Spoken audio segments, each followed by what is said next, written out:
Now that every DLC character for the Season Pass has finally arrived, we can dive into my personal top 10 best Sparking Zero DLC characters. This list will consist of standalone characters I personally consider to be the best out of the set we received. However, we will not be counting what these characters transform into, and instead look at each character as standalone.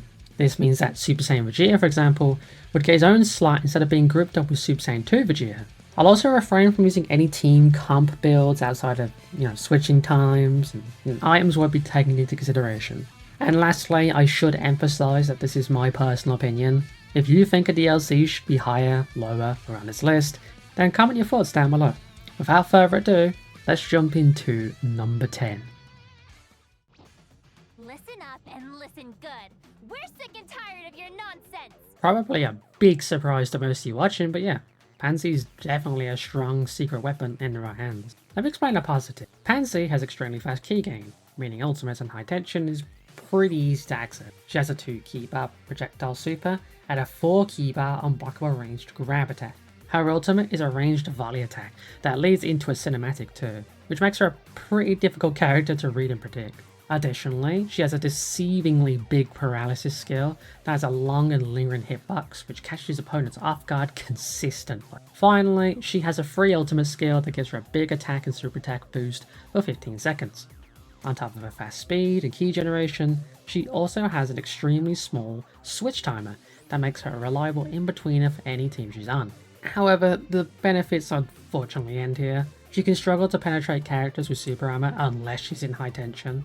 Her damage numbers are laughable and she cannot tank hits thanks to extreme low. It also doesn't help that she has 0 pursuit attacks, which makes her pretty difficult when it comes to combo potential. Nevertheless, she is an absurdly annoying character in battle and incredibly difficult to deal with should you encounter someone using her, which lands her here at number 10. That guy was a total weirdo.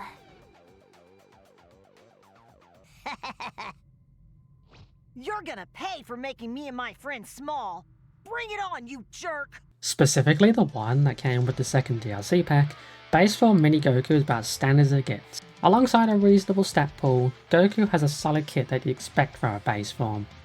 A small but cheap boost to attack and combo comp reduction, a way to heal through sleep, 2 melee supers, and an explosive wave ultimate that doesn't need a backflip or any evasive moves to activate at close range. His damage is also pretty solid even without the skill buff, and he's just overall a solid character to play before transforming.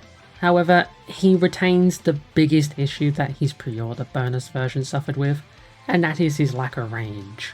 Outside of normal ki blasts, all 3 of Goku's strongest attacks want you to be close to medium range. Well, normally that wouldn't be an issue, but this makes Goku an incredibly predictable opponent since both of his supers would share the same timing for an opponent to dodge it. The explosive wave is also very tricky to land unless you can somehow combo into it or take the enemy by surprise. Overall, a solid but unfortunately predictable kit that lands Daima Goku at number 9.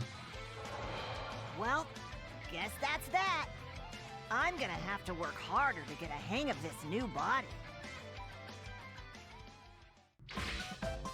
An enemy of Dr. Arinsu is also my enemy!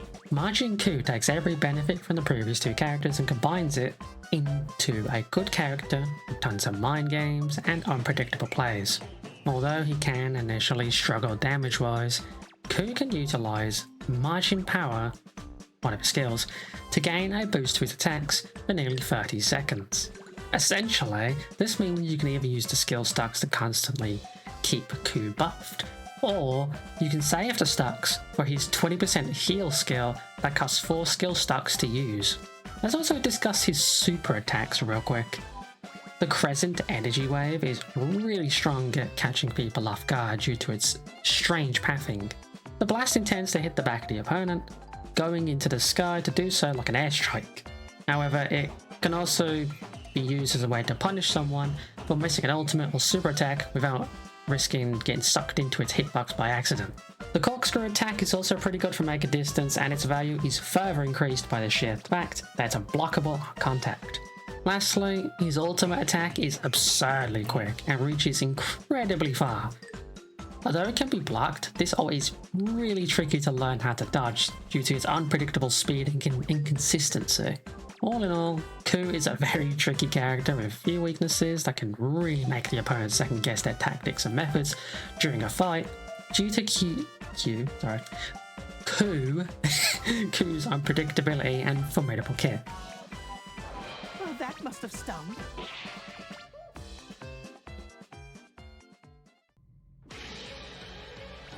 Just so you know, I let my fists do the talking. Let's see if you can get a word in. The surprise DLC character from Legends makes his debut at number 8.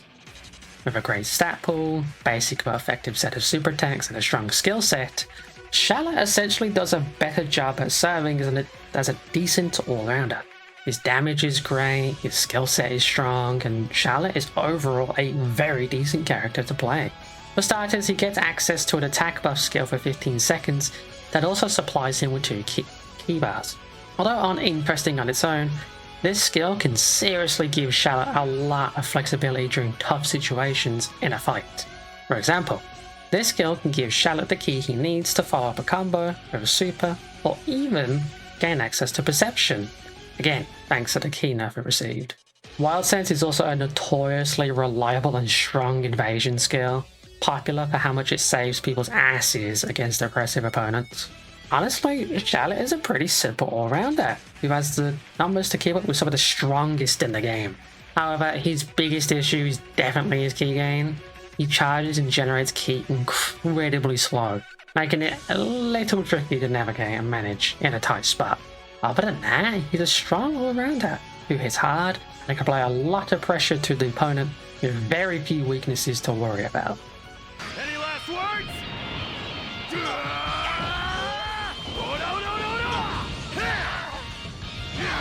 End of the line! Say your prayers! Ha! All right! Time for a victory feast! You're no king of mine, Goma. Before we move on to the top 5, let's discuss the most underrated DLC character on this list, and that is Glorio at number 6. Glorio's kit synergizes so well, and it's paired with a pretty impressive stat pool to boot. He has a really cheap 2 key bar super attack projectile that is quick and tricky to dodge, a standard rush super that can combo to the other super without the boost, and an unblockable close range ult that has a deceivingly big hit bar. He also has a quick acting paralysis skill which he can consistently use thanks to his quick skill count generation. But that's not even his strongest part. Remember how Shallot's skill gave a buff and 2 extra key bars? Glorio has something identical, but unlike Shallot, you would always gain a benefit from it. The issue with Shallot's version is that both of his supers cost 3 key bars, meaning it'd be tricky to gain value from the key gain consistently. However, Glorio doesn't suffer from this issue, as his projectile super costs 2 key bars. This means that you'll always be able to quickly pop the skill and follow up with a super attack consistently, even if you use it at 0 key. Glorio's damage numbers aren't too shabby either, reaching some really impressive numbers if you're willing to keep using his buff skill to maximize damage. You can also leverage his charged ki blast that paralyze on contact if they connect. So yeah, all in all, Glorio is a very opportunistic and flexible character who always has a way to apply pressure no matter how tough the situation is for him. And without further ado, let's dive now into the top 5 characters. If I can beat somebody like you, I'm even better than I thought. Looks like this calls for a superhero. Starting out our top 5 list is Gamma 2. With an attack stat on par with base forms of fusion characters, Gamma 2 hits insanely hard for an android character. Speaking of which, Gamma 2 has a lot of powerful gimmicks up his sleeve thanks to his android aspects. For example, he can start the battle with 3 key bars immediately, which makes early game pressure a breeze. Although Gamma 2 can't charge ki, thanks to him being an android, his ki build up in combat and passively is so quick anyway that if you're able to balance it well, you essentially have infinite ki to utilize. His projectile super attack does good damage, but his rush super is interesting. Alongside the strong damage numbers, Gamma 2 can actually follow up directly after the animation finishes to maximize combo potential. I really can't understate how many times this has caught people by surprise. Gamma 2 also has a decently fast skill stock generation rate, meaning you can utilize his skills frequently and be rewarded for playing aggressively. On top of his already high damage, he can further boost it for 25 seconds by activating his pose skill. Combining the long duration of the skill with how powerful Gamma 2 is in combat, you have yourself a character that honestly doesn't even need an ultimate attack to do crazy damage. Speaking of his ultimate attack, the self-destruct is definitely something you should do as a last resort. This is honestly the only thing that holds Gamma 2 back from making it into the top 3, that's how strong he is.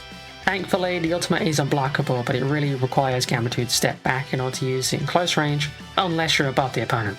If the ultimate wasn't so risky and finicky to use on land, I'd say Gamma 2 would have easily swept his way into the top 3 DLC in this game. Otherwise, he lands here at number 5. Ta-da! Still got 70% of my energy left. I don't even need a recharge.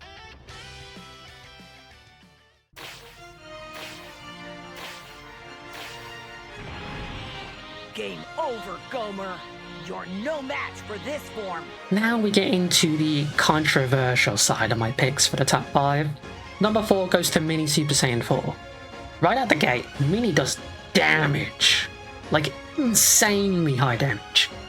Outside of that though, his standard moveset makes him easily adjustable for newcomers and efficient to learn for pros. On top of his high speed and damage, Mini has access to the infamous Wild Sense skill and a free ultimate skill that busts his attack for 15 seconds. He takes everything beneficial about basic moveset and compensates by dealing extremely high amounts of damage.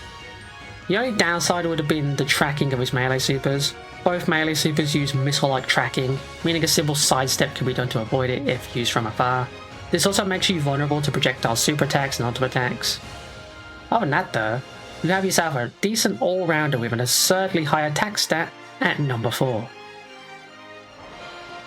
I bet you're gonna keep getting better and better.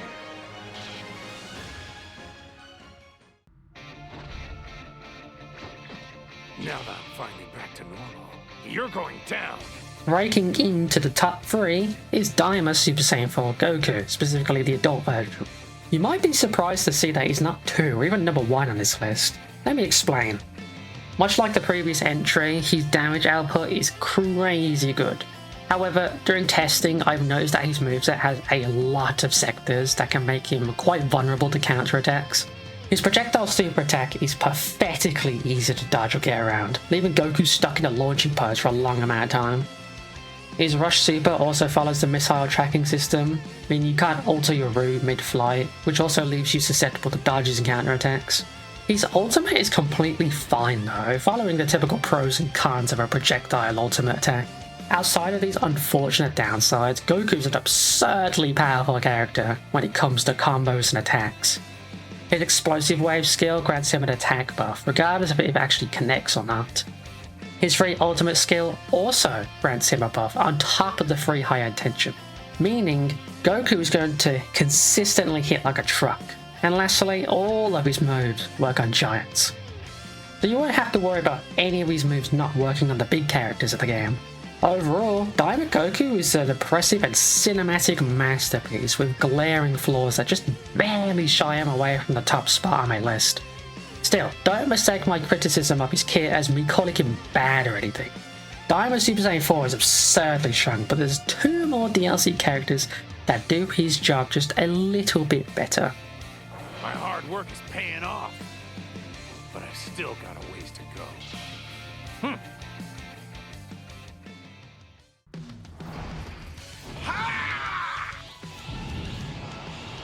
I'll show you why I'm the best there is! Probably a shocker that he's even above Goku, and number 2 on this list. Vegeta does Goku's job slightly better, but not by much. He has an identical set of skills to Goku, so I won't need to cover them here. However, his supers are very different. To start, he has a volley projectile super attack. While Goku's projectile super is easy to dodge and leaves him open, Vegeta suffers from this a lot less.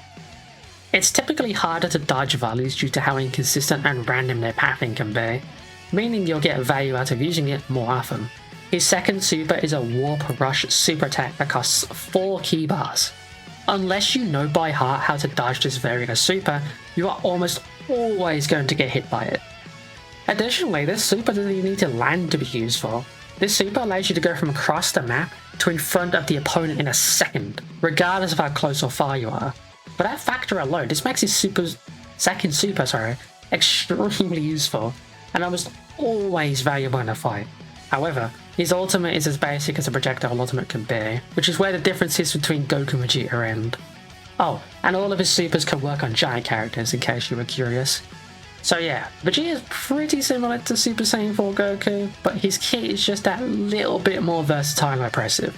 Otherwise, I'd have to put them both in the same slot. However, Vegeta is just slightly better when it comes to the pros and cons both characters share, and thus lands his spot at number 2.